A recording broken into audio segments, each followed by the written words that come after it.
नमस्कार, मी श्यामल भंडारे न्यूज 18 लोकमत मध्ये तुम्हा सगळ्यांचं स्वागत करते। तुम्ही पाहताय सुपरफास्ट 100। नव्या सरकारचा शपथविधी आता पुढच्या आठवड्यात होण्याची शक्यता आहे। 2 डिसेंबरला नव्या सरकारचा शपथविधी होण्याची सूत्रांची माहिती आहे। 29 तारखेच्या बैठकीत भाजपच्या मुख्य नेत्याची ही निवड होण्याची शक्यता। संविधान दिनाच्या निमित्ताने उद्या संसद भवन परिसरात कार्यक्रमाचं आयोजन करण्यात आलंय। राष्ट्रपती द्रौपदी मुर्मू यांचं भाषण होणार असून ओम बिर्ला, नरेंद्र मोदी, अमित शहांसह इतर सदस्य उपस्थित राहणार आहेत। मात्र अमित शहा उद्या मुंबईत येण्याची शक्यता धुसर झाली। मुख्यमंत्री एकनाथ शिंदे उद्या मोठा निर्णय घेण्याची शक्यता आहे। उद्या सकाळी शिंदे मोठा निर्णय घेतील अशी माहिती न्यूज 18 लोकमतला सूत्रांनी दिली आहे। अमित शहांच्या उपस्थितीत रात्री महायुतीची बैठक होणार आहे। दरम्यान मुख्यमंत्री पदासाठी फडणवीसांचं नाव आघाडीवर असून भाजपकडून एकनाथ शिंदेंना समजवण्याचा प्रयत्न सुरू आहे अशी माहिती सूत्रांनी दिली आहे। मुख्यमंत्री पदाबाबत भाजपचे नेते द्विधा मनस्थितीत आहेत अशी माहिती नरेश म्हस्के यांनी न्यूज 18 लोकमतला दिली आहे। एकनाथ शिंदेंच्या पाठीशी केंद्र सरकार असून शिंदेंच्या लोकप्रियतेचा फायदा होईल असंही म्हस्के म्हणाले। एकनाथ शिंदे आणि अजित पवार यांच्या पक्षातील 5 आमदार मंत्रिपदाची शपथ घेणार आहेत। एकनाथ शिंदे, उदय सामंत, तानाजी सावंत, केसरकर, देसाईंसह अजित पवार, तटकरे, अनिल पाटील, मुंडे आणि वळसे यांच्या नावावर शिक्कामोर्तब करण्यात आला आहे। महायुतीच्या सरकारमध्ये देवेंद्र फडणवीस मुख्यमंत्री होतील असं मोठं विधान काँग्रेसचे प्रदेशाध्यक्ष नाना पटोले यांनी केलंय।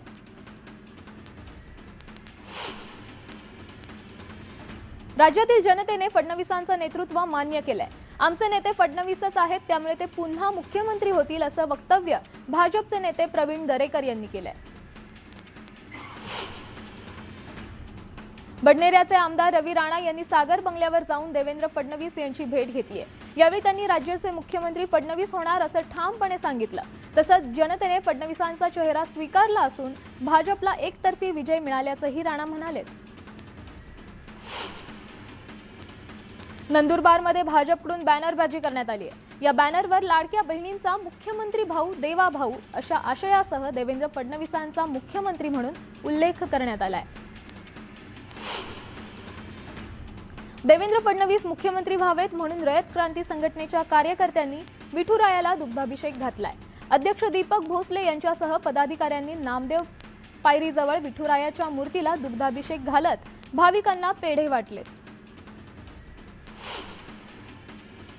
मुख्यमंत्री एकनाथ शिंदे यांच्या पत्नी लता शिंदे यांनी आज भीमाशंकर ज्योतिर्लिंगाचं दर्शन घेतलं।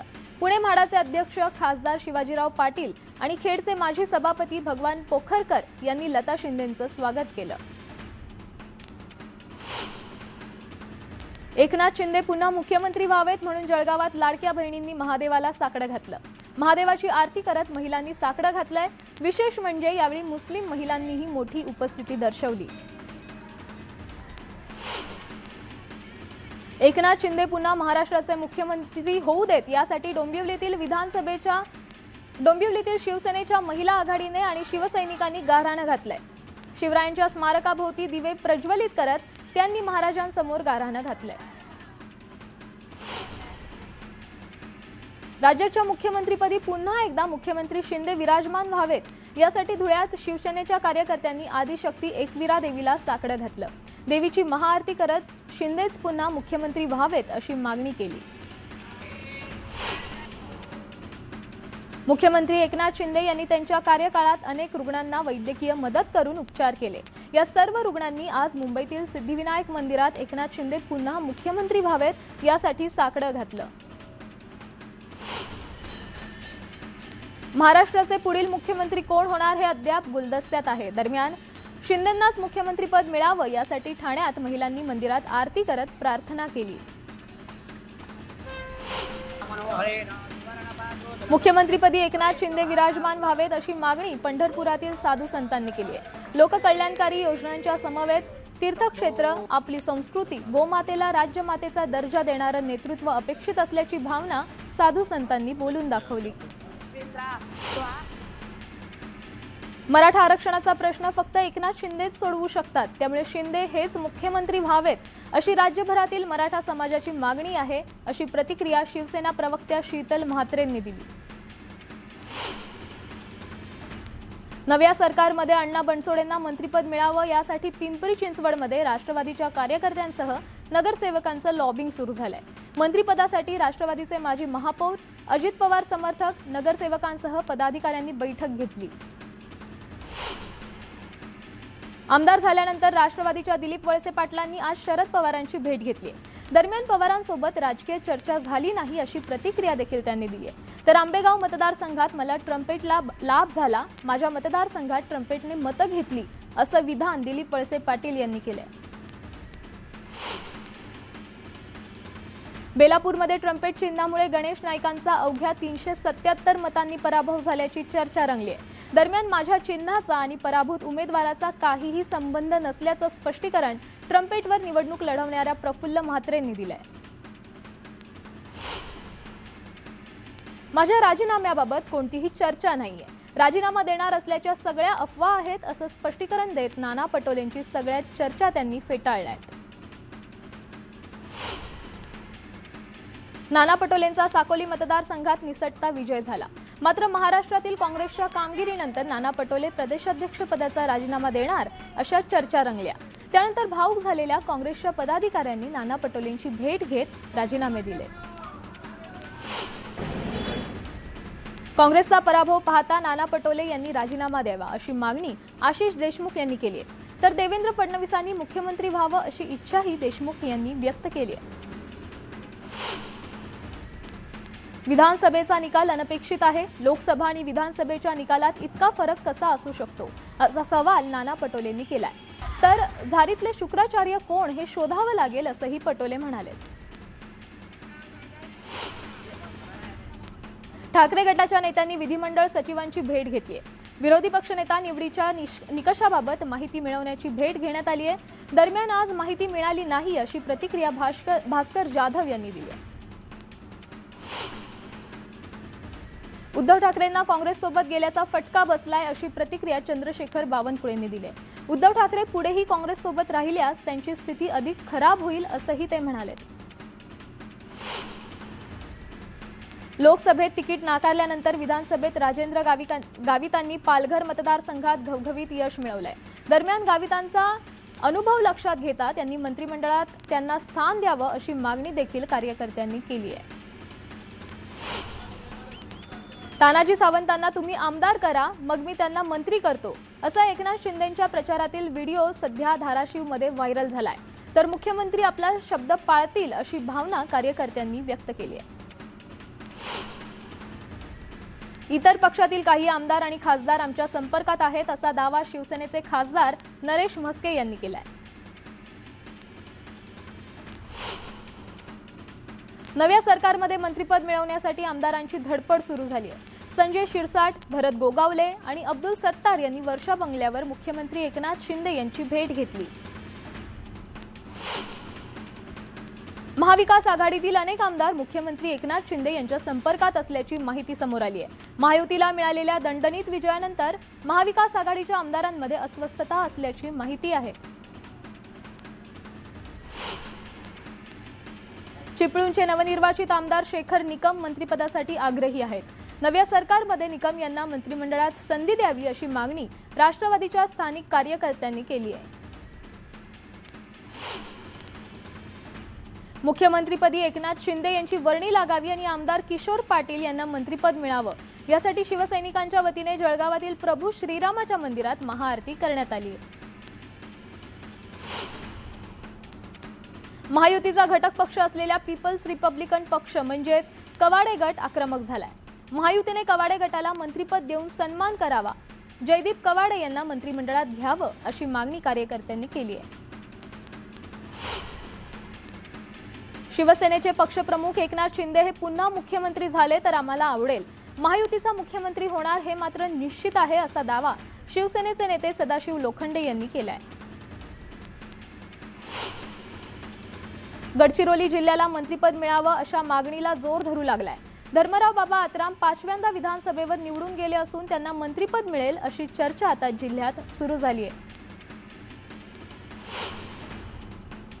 केंद्रीय राज्यमंत्री रामदास आठवले यांनी सागर बंगल्यावर फडणवीसांची भेट घेतली आहे। यावेळी महायुतीच्या सरकारमध्ये आरपीआयला एक मंत्रिपद आणि विधान परिषदेची एक जागा हवी असल्याची इच्छा देखील त्यांनी बोलून दाखवली। राजस्थानचे राज्यपाल हरिभाऊ बागडे यांनी अमरावतीतील भाजपचे नेते अरुण अडसड यांची भेट घेतली आहे। अडसड यांच्या काही दिवसांपूर्वी शस्त्रक्रिया झाली होती, याच पार्श्वभूमीवर ही भेट झाली आहे।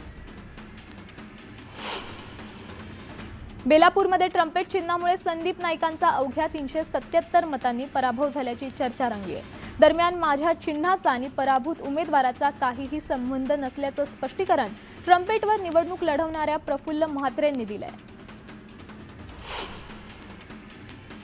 पाचोरा भडगाव विधानसभा मतदारसंघाचे आमदार किशोर पाटील हे सलग 3ऱ्यांदा विजयी झालेत। त्यामुळे महायुतीत त्यांना मंत्रिपद मिळावं यासाठी पाचोऱ्यातील मुस्लिम बांधवांनी एकत्र येत मशिदीत प्रार्थना केली। रोहित पवारांनी प्रीती संगमावर यशवंतराव चव्हाणांच्या समाधीस्थळी जाण्याआधी कृष्णा कोयना नदीच्या काठी जाऊन नमस्कार केला। यावेळी हसलात तर आपलं आरोग्य सुंदर आणि निरोगी राहतं, आम्ही रोज हसण्याचे क्लासेसही घेतो असं एका व्यक्तीने सांगितलंय। आता अधिवेशनात हसण्याचा क्लास लावलाच पाहिजे असं उत्तर रोहित पवारांनी दिलंय। विधानसभेच्या निवडणुकीत ईव्हीएम मध्ये घोटाळा झाल्याचा आरोप ठाकरे गटाचे रत्नागिरी जिल्हा प्रमुख संजय कदम यांनी केलाय। या प्रकरणाची चौकशी करून पुढील निवडणूक बॅलेट पेपरवर घ्यावी अशी मागणीही त्यांनी केली आहे। वर्ध्याच्या आर्वीतील भाजपचे माजी आमदार दादाराव केचे यांनी राजकीय संन्यास घेण्याचा निर्णय मागे घेतलाय। कार्यकर्त्यांच्या आग्रहाखातर निर्णय मागे घेत असल्याची घोषणा त्यांनी केली आहे। कराड दक्षिणचे नवनिर्वाचित आमदार डॉक्टर अतुल भोसले यांनी यशवंतराव चव्हाणांच्या समाधीचं दर्शन घेतलं। यशवंतराव चव्हाणांच्या प्रेरणेनं भविष्यात काम करणार असल्याची भावना त्यांनी व्यक्त केली आहे। सातारा जिल्ह्यातील महाविकास आघाडीच्या 2 उमेदवारांना एकसारखी मतं मिळाली आहेत, मात्र ईव्हीएम आणि पोस्टल मतांमध्ये फरक दिसतोय असं म्हणत रोहित पवारांनी निवडणुकीच्या निकालावर प्रश्नचिन्ह उपस्थित केलं आहे। बीडच्या केज मतदारसंघात मवियाचे उमेदवार पृथ्वीराज साठेंचा 2687 मतांनी पराभव झालाय। दरम्यान या मतदारसंघात ट्रम्पेट या चिन्हाला 3500 पेक्षा जास्त मतं मिळतील, त्यामुळे केजमध्ये ट्रम्पेटमुळेच तुतारीचं गणित बिघडल्याची चर्चा सध्या सुरू आहे। लातूर शहर मतदारसंघातून भाजपच्या अर्चना पाटील चाकूरकरांचा पराभव झालाय। दरम्यान मतपेटीतून आलेला पराभव मान्य असून लोकांच्या मनात मीच आमदार असल्याची प्रतिक्रिया त्यांनी दिली आहे। राष्ट्रवादीच्या शरद पवार गटाचे तालुकाध्यक्ष सुनील कोल्हेंवर प्राणघातक हल्ला करण्यात आलाय। 2 वेगवेगळ्या बाईकवरून आलेल्या 4 जणांनी रॉडने कोल्हेंवर हल्ला केलाय। यात त्यांचा डावा हात आणि पाय फ्रॅक्चर झालाय। दरम्यान पोलिसांकडून हल्लेखोरांचा शोध सध्या सुरू आहे। डोंबिवलीच्या कुंभारखानपाडा भागात भाजप पदाधिकाऱ्याने शिवसेनेच्या कार्यकर्त्याला मारहाण केल्याचा धक्कादायक प्रकार घडलाय। या वादाचं कारण अद्याप अस्पष्ट आहे। या मारहाणीचा व्हिडिओ सोशल मीडियावर व्हायरल झालाय। बुलढाण्याच्या मेहकरमध्ये शिवसेना विरुद्ध ठाकरे गटातील निवडणुकीत ठाकरे गटाच्या सिद्धार्थ खरात यांचा विजय झालाय। त्यानंतर मेहकरमध्ये 2 गटात मोठा वाद रंगला आणि त्याचं रूपांतर दगडफेक आणि गाड्यांची जाळपोळ करण्यात पोहोचलं। या प्रकरणी दोन्ही गटातील 21 जणांना पोलिसांनी ताब्यात घेतलंय। दरम्यान बुलढाण्याच्या मेहकरमधील राड्यानंतर विजयाचा उन्माद न करता कार्यकर्त्यांनी शांतता राखावी असं आवाहन केंद्रीय राज्यमंत्री प्रतापराव जाधव यांनी केलंय। कार्तिकी वारीनिमित्त आळंदीत लाखो भाविक दाखल झालेत। वारकऱ्यांच्या स्वागतासाठी आळंदी सोन्याची झाली आहे। दरम्यान माऊलींच्या समाधी मंदिरात नेत्रदीपक अशी विद्युत रोषणाई करण्यात आली आहे। उमरेड कराडला अभयारण्यात कॉलरवाल्या वाघिणीनं पर्यटकांना भुरळ घातली आहे। 2 महिन्यांपूर्वीच या वाघिणीनं 2 बछड्यांना जन्म दिलाय। दरम्यान वाघीण आपल्या दोन्ही बछड्यांना तोंडात धरून सुरक्षित ठिकाणी नेतानाची दृश्य ही मोबाईलमध्ये कैद झाली आहेत। नंदुरबारमध्ये तळोद्यातून धनपूर गावाकडे जाणाऱ्या एसटी बस पलटून त्याचा अपघात झालाय। या बसमधील 30हून अधिक प्रवासी हे जखमी झाले असून सुदैवाने कोणतीही जीवितहानी झालेली नाही। खड्डे वाचवण्याच्या नादात हा अपघात झाल्याची प्राथमिक माहिती आहे। कल्याण अहिल्यानगर महामार्गावर मोटरसायकल आणि टेम्पोचा भीषण अपघात झालाय। या अपघातात दोघांचा मृत्यू झालाय तर एक जण गंभीर जखमी झालाय। अकोल्याच्या वसंत देसाई स्टेडियम समोर एका महाकाय वृक्ष हे उन्मळून कोसळलंय। दरम्यान झाड कोसळल्यामुळे एक कार आणि दुचाकीचं मोठं नुकसान झालंय। गोंदियाच्या रावणवाडी अर्जुनी मार्गावर 2 मोटरसायकलींची समोरासमोर धडक झाल्यामुळे अपघात झालाय। या अपघातात दोघांचा जागीच मृत्यू झाला असून 3 जण गंभीर जखमी झालेत। ज्येष्ठ तमाशा कलावंत मधुकर नेराळे यांचं अल्पशा आजाराने निधन झालंय। तमाशा कलावंताचे ते आधारस्तंभ होते।